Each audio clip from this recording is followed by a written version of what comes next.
오늘 우리에게 주시는 하나님의 말씀은 마가복음 1장 14절에서 28절 말씀입니다.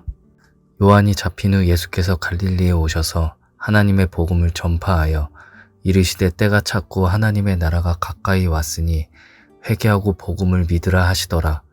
갈릴리 해변으로 지나가시다가 시몬과 그 형제 안드레가 바다에 금을 던지는 것을 보시니 그들은 어부라. 예수께서 이르시되 나를 따라오라. 내가 너희로 사람을 낚는 어부가 되게 하리라 하시니 곧 그물을 버려두고 따르니라. 조금 더 가시다가 세베대의 아들 야고보와 그 형제 요한을 보시니 그들도 배에 있어 그물을 깁는데 곧 부르시니 그 아버지 세베대를 품꾼들과 함께 배에 버려두고 예수를 따라가니라. 그들이 가버나움에 들어가니라. 예수께서 곧 안식일에 회당에 들어가 가르치심에 뭇 사람이 그의 교훈에 놀라니 이는 그가 가르치시는 것이 권위 있는 자와 같고 서기관들과 같지 아니함일러라. 마침 그들의 회당에 더러운 귀신 들린 사람이 있어 소리질러 이르되 나사렛 예수여 우리가 당신과 무슨 상관이 있나이까? 우리를 멸하러 왔나이까? 나는 당신이 누구인 줄 아노니 하나님의 거룩한 자니이다. 예수께서 꾸짖어 이르시되 잠잠하고 그 사람에게서 나오라 하시니 더러운 귀신이 그 사람에게 경련을 일으키고 큰 소리를 지르며 나오는지라. 다 놀라 서로 물어 이르되 이는 어찌미냐? 권위 있는 새 교훈이로다. 더러운 귀신들에게 명한즉 순종하는 도다 하더라. 예수의 소문이 곧 온 갈릴리 사방에 퍼지더라. 아멘. 우리가 이 세상을 살아가면서 누가 나를 불러주는가, 그리고 내가 누구를 따르는가 하는 것은 매우 중요합니다. 어느 대학이 나를 불러주는가, 어느 직장이, 어느 직업이 나를 불러주는가, 어떤 사람이 나를 불러 친구로 삼고 이웃이 되어주는가가 참 중요합니다. 부름을 받은 사람이 그 부름에 합당한 사람이 되는가, 그 부름에 합당한 삶을 사는 것도 참 중요합니다. 아무리 능력이 있고 좋은 사람이 나를 불러주어도 그 부름에 합당하지 못하고 무책임한 삶을 산다면 그 좋은 부름도 별 유익이 없기 때문입니다. 오늘 본문 말씀은 예수님께서 공생애를 시작하시면서 예수님의 제자들을 부르시는 장면입니다. 예수님께서 그들을 부르시면서 그들에게 사명을 주시고 그들은 그 부르심을 따르기 위해서 모든 것을 버리고 따랐다라는 것을 볼 수 있습니다. 사복음서 중에서 가장 먼저 쓰여진 것으로 알려진 이 마가복음의 전개는 매우 빠릅니다. 오늘 본문만 보더라도 예수님께서 갈릴리에서 복음을 전하셨죠. 그리고 이어서 제자들을 바로 부르십니다. 이 두 사건 사이의 수많은 에피소드는 과감히 생략이 되었습니다. 예수님께서 제자를 세우시는 일은 예수님 사역에 있어서 핵심적인 사역이었습니다.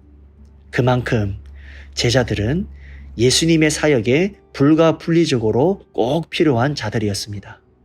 왜냐하면 예수님은 공생애를 3년 정도 계획하셨는데 예수님이 십자가에 반드시 돌아가셔야 되는데 그 십자가에 돌아가신 다음에 그 일을 누가 합니까? 성령님께서 직접 하십니까? 아니죠. 성령님께서 하시는 일을 제자들을 통해서 예수님께서 본을 보여주시고 가르치신 그 제자들을 통해서 예수님의 사역을 이어갈 사람들을 세우셔서 그 일을 감당하셨다라는 겁니다. 이제 오늘 본문을 통해서 예수님의 제자들이 어떻게 세워졌는가 살펴볼 수 있었으면 좋겠습니다. 제자는 어떤 사람입니까? 오늘 본문 그리고 다른 성경에 보아도 제자는 예수님을 따르는 자입니다. 예수님은 제자를 부를 때 어떻게 부르셨습니까? 나를 따르라 라고 부르셨습니다. 여러분, 제자는 예수님을 따르는 자들입니다. 예수님께서 제자들을 부르실 때 어떻게 하셨습니까? 나를 따르라 라고 부르셨습니다. 그래서 우리 마음속에도 항상 이런 마음이 있어야 되는 것이죠. 내가 주님을 따르리라. 나는 항상 주님만을 따르리라.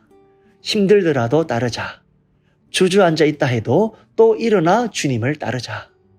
어떠한 경우라도 타협하지 아니하고 내가 다른 어떤 것을 쫓아가고 따르는 것이 아니라 오직 예수님만을 따르리라.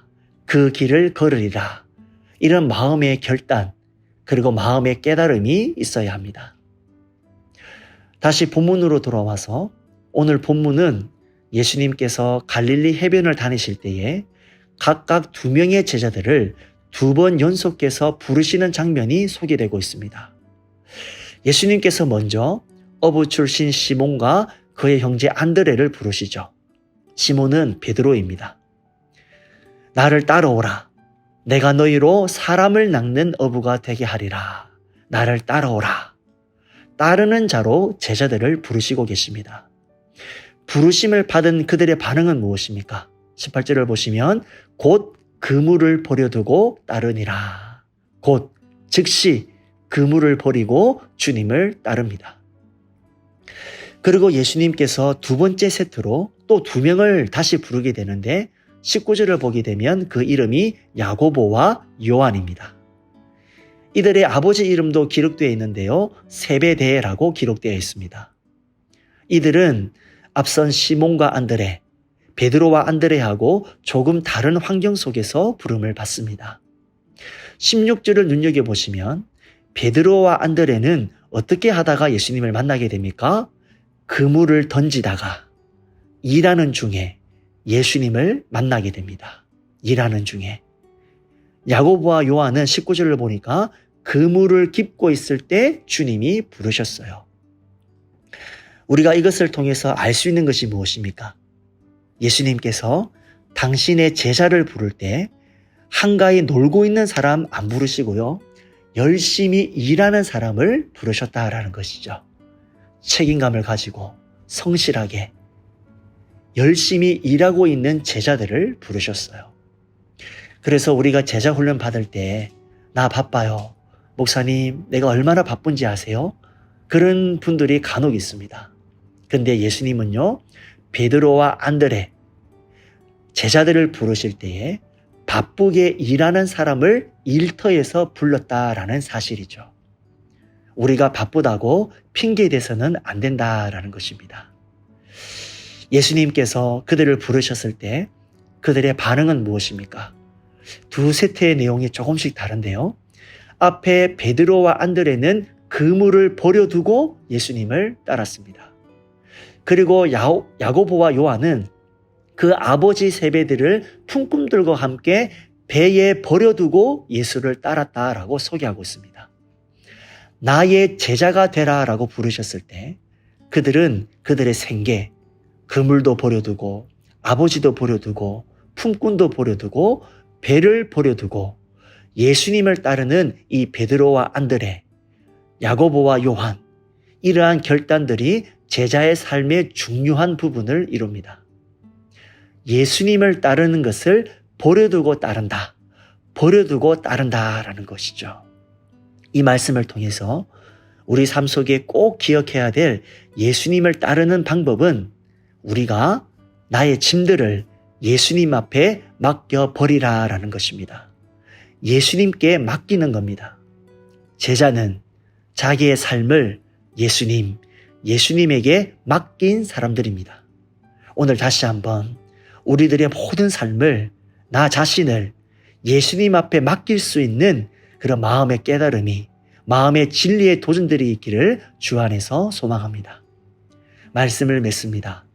우리는 예수님의 제자입니다. 우리가 하나님 앞에 나와서 예배 드릴 수 있는 것은 누군가의 기도가 있었고 누군가의 전도가 있었기 때문이지만 궁극적으로는 하나님께서 저와 여러분들을 불러주셨기 때문에 오늘 저와 여러분들이 예배 자리에 나와 있는 줄로 믿습니다. 그러기에 예수님을 믿고 신앙을 가진 사람들은 예수님의 제자가 되어야 됩니다. 예수님은 제자를 필요로 하셨습니다. 왜냐하면 예수님이 육신적으로 이 땅에 영원히 사시지 않았기 때문에 예수님의 일을 뒤이어서 시행할 구체적으로 그 일을 감당할 사람들이 필요했습니다. 그 사람들을 제자라 그럽니다. 예수님을 따르는 자가, 예수님이 하시는 일을 하는 자가 제자입니다.